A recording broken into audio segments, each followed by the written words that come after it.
Hey, what's up? It's Matt Gable. Welcome back to the channel. Spring is here in upstate New York, so I figured I would do my update on my Nireeka Prime and where we're at with it to date, which is we're in April 2023. So last year I bought this late fall. It only had a couple good rides with it. The first problem that I had last year with it is my bottom bracket. My bottom bracket became loose from this nut right here, basically. Opened a ticket with Nireeka. They said, yes, it's definitely the bottom bracket, and we'll send you the parts to replace it.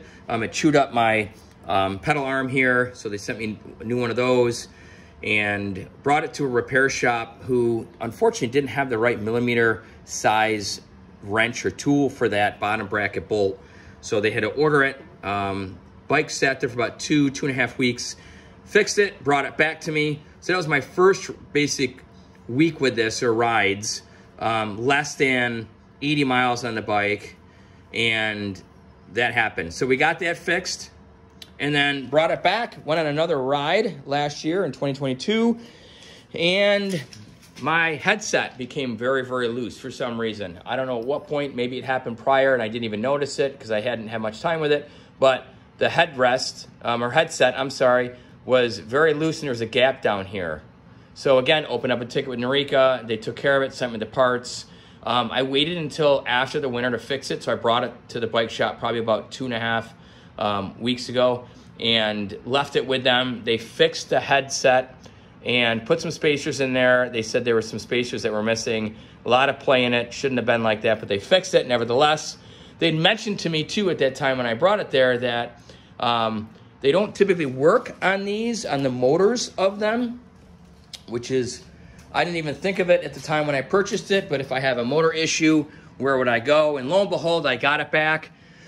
I got muddy because I just took it on my last ride, first ride of the season, and I started getting some noises in my motor, clunking, cracking, and noises in there. I have a feeling it had to do when my bottom bracket fell off. It had done some damage inside, and I just didn't notice it because I didn't ride it really much. I only had 3 or 4 rides with it last year, and it was in the shop twice.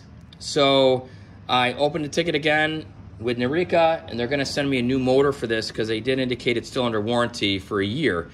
My issue with that is, if the bike shop can't repair it and bike shops won't work on this Nireeka, that leaves me to do the work, and I hope I can do it. I'm somewhat technically inclined and can do some stuff, but if I'm unable to repair this or fix it, I'm gonna have a $3,000 plus bike sitting in my garage that I can't use.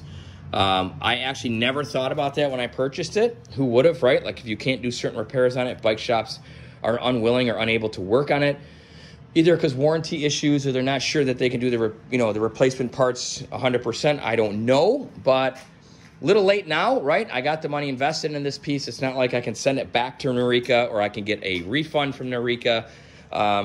So I'm just hoping I can get a full season out of it without any major issues. So we'll wait for the motor from Nireeka. We'll attempt to put it in. I'm gonna call a couple other shops to see if they're willing to do it. I'd really rather not do it. But that's something to consider if you're buying one of these bikes is, if you're able to do the work on it yourself, great, you're good to go. But for guys like me, I'm in the diamond business. I don't know much about this stuff. I can learn, have no problems doing that. But some things might get a little too technical, and I'm really not comfortable diving into that. So I'm also in negotiations currently with another bike manufacturer on another bike build, not Nireeka. A bike that I considered prior to the Nireeka, and I'm just going to pull the trigger and buy it, I think, because this thing's been down so much. It's kind of frustrating that I bought it to ride it, and I really haven't been able to do too much of that. So we'll see. If I can replace the motor in this, I'm still going to buy the other one, and I may end up selling this bike. I do have several extra parts for it, so if there's an interest there, obviously get in touch with me. But that's where I'm at with it. So happy spring, everybody. Like to see those other Nireeka videos, and I'll keep you posted on my other bike that I'm purchasing, and I'll keep you tuned to what it is what I got when it gets here, and we'll do a video on that one as well. Thanks a lot, guys, for watching. And if you like the content, do me a favor, subscribe, throw a thumbs up in there, or a comment. Good to hear from all of you guys. Thanks for watching.